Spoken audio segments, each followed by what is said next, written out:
Мен каникулга келген кезде мен Тажикстанда окудум, Ташкентте окудум. Аллах Таала атамдын мүрзөсүн урду жаткан жерин бейишин бакчалардан кылсын. Рамазан айынын бүгүн кайсы күнү? 4-4 күнү. Бекеринен бул сурооду берип, балким Аллах Таала сиздин оозуңузга салды. 2009-жылы Рамазандын 4-күнү каза болду. Оғыз ачарга 45 мүнөт калган эле. Эң улуу баласы врач. Областта главврач болуп жүрдү. Туберкулезный борбор директору болуп жүрдү.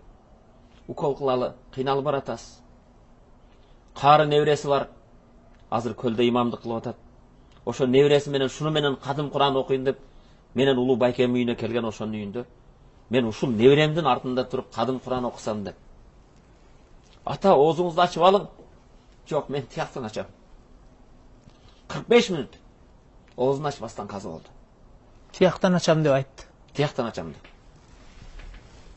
Кыйналды.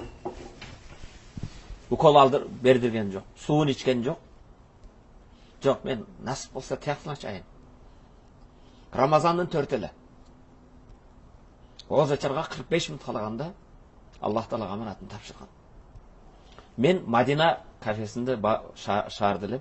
Оғыз ачып жатканда мага кабар келди.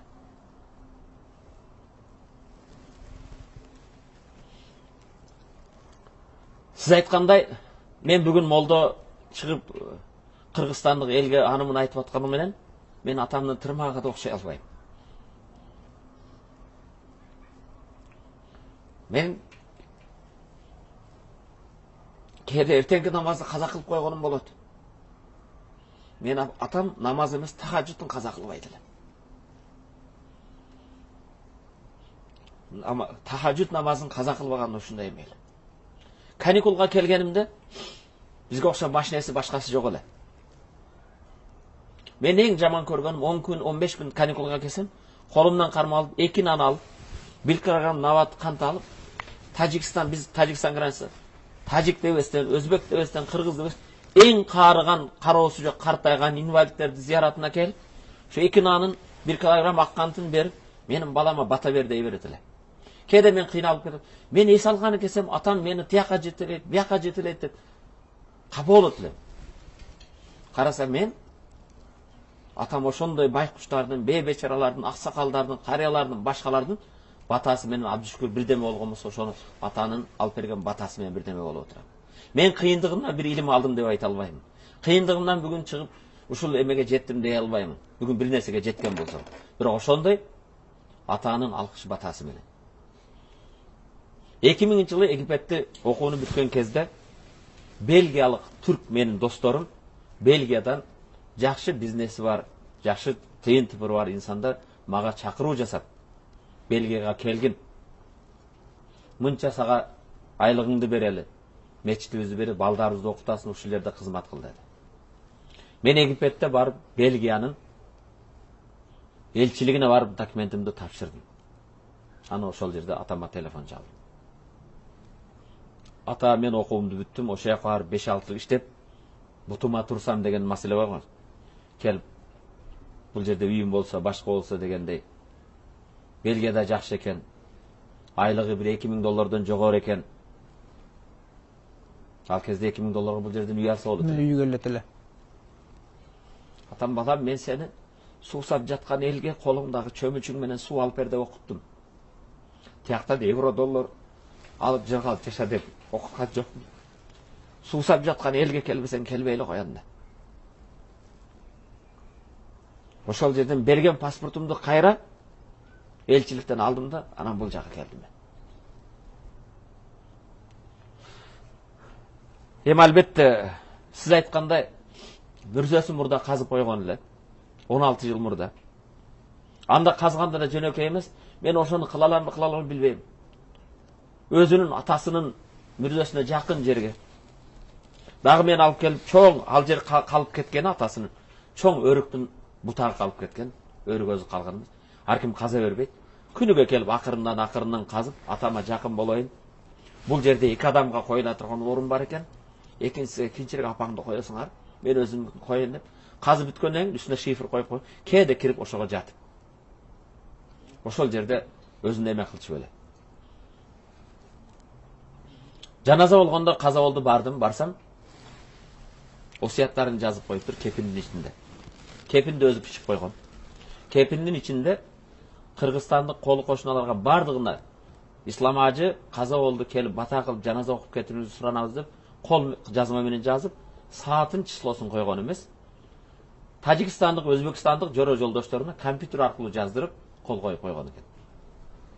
Андан кийин өзүнүн пенсиясынан жыйнап жүргөн тыйын тыпырына келген молдокелерге 200 сомдон 500 сомдон жол кире кылып бергиле, бата кылып кетсин. Ошолорго да бир малал келбесин. Оорчулук келбесин дегенди. 97-жылы ажыга барган болсо, 2009 каза болуп атса, палан жерде 5 литр замзам жашырып койгонун сууга алгандан кийин ушуну менен чайкап койгула. Сууга алганда досум дүйшө, досум баба кирип жуусун. Эң улуу балам мамасалы суу куюп берсин. Эгер Абдушкур дайым командировкада көп болуп калат. Эгер Кыргызстанда болбой калса, Мухаммад Шакир менен улуу байкем ал жаназамды окусун. Ал болбосо Мансурхан эң кенче дайым окусун. Эгер Абдушкур болсо, Абдушкур жаназамды өзүм окусун. Дайым ушунчу эле. Балам эмне болбосун, мен силерди окуткандан үмүтүм, менин жаназамды өзүңөр окусаңар. Ушундай тарбия берди, алхамдулилла. Мен жанагы бу ачуу чындык биз канча кыйын болбойлу, тырмага да окшой албайбыз. Эми ажеке, ушул улуу адам экен, ошону угуп жүрөбүз. Бирок өзүнүн эле камын жебей, ушу балдарынын да камын аябай жептир да. Дагы бир укканыбыз бар. Ушул өзүңүздөн эми кичине колуңуз жетип, кичине бардар жүрдүңүз. Анан ой мага моуну салып ийчи, чучук салып ийчи, казы карта салып ийчи, анан дагы бир нерселерди салып ийчи деп анан Бишкектен бирдемелерди алдырып эле анан кийин муну эмне деп эле анан кийин салып жиберсе, көрсө ошонун баарын жанагы кары картаңдарга таратып, анан кийин ушуну Абдушкур бербейди деп айтат экен да. Анан өзүңүз билбейт экенсиз. Ушу сизге деле бата жыйнап койгонбу деп коем да. Дагы бир жагы. Мен 83-жылы 8-классты бүтүп, атам өзү самолетко салып мени Кудай рахмат кылсын, Молда Абсаттар Дамулла, бул жерде муфти болуп өткөн ал киши Душанбенин четинде Яван деген райондо эле, ошол кишиге алып барып, самолетте жеткиче кулактарыма куйду. Иманга, исламга кызмат кылсаң, ошо элиңдин жериңне керегине жарасаң, башка өтө көп нерселерди айтты. Алып барып 2 күн жанында жатып, мен ошол жерге балам мо китепти окуп бүтмөйүнчө келбе деп. Бир туугандарың сураса, сен автодорожный техникумга тапшырып келдин, Душанбеде окуп атат деп коем. Ар кимге айта көрбөгүн. Дегенде ушинтип насаатын кылып таштап кетти. Ошол жерде мен Душанбеде окудум. Анан жанагындай элдин балкыш батасын алуу башка маселесиде мени Душанбеге алып барган күндөн баштап атам өзү айтат. Дайыма шам намазынан кийин 2 рекат намазды кандай кыйынчылык болбосун, кандай оору болбойн эч качан таштабадым дейт. Намаздан кийин 2 рекат нафила окуп, Аллахым шу балама илим бере көрсөң, жугумду илим берсең, илимине амал кылса бата кылдым деди. 2000-жылы 10-ноябрь бүтүп келгенимде балам бүгүн мен намазда ниетимди өзгөрттүм деди. Эмне кылып өзгөрттүңүз десем, мен ошо 83-жылдан бери окуп келаткан намазымды дагы эле таштабайм, эми окуйм, ниети ошо алып келген илимин элге жеткизсе деп баштадым деди. Андан кийин сиз айткандай, ооба кымыз берип берчи дейт. Кымыз ичпейт билем. Чучук берип бер дейт. Көп нерсени сурайт шаардан. Жөнөтсөм дагы эле баягы үйрөнгөн адаты эч качан калтырбастан дагы эле кароосуз калган, каарыган аксакалы барбы, молдо барбы, ишан барбы, бир инвалид барбы, ошолорго алып барып берип, мен балам берип бериптир, ошого бир бата берсеңер, дуа кылгыла деп. Мен көп айтам, өзүмдүн талабаларыма, башкаларыма, чындыгында бата менен бай эл көгөрөт деген ошо элдин батасы менен экен. Болсом бизден да кыйындар окуду, бизден да башка эмелер канчалаган адамдар ушу Египетке, башка жерге барбадыбы, баары барышты. Бирок мен атам өткөндөн кийин бая батанын күчүн билдим мен. Мен ал тирүү кезде аны биле алган жокмун. Ооба, сиз айткандай ошо дагы эле ошондой эме кылды. Ошого жагы мен анын тырмага да окшой албайм дегенде, Мына мен бүгүн балдарым окуп атат Египетте. Кудайыма шүгүр, экөө тең Куранды жаттаган башка болгон менен мен атама окшоп күнүгө ашыкча намаз окуп дуа кыла албаймын аларга.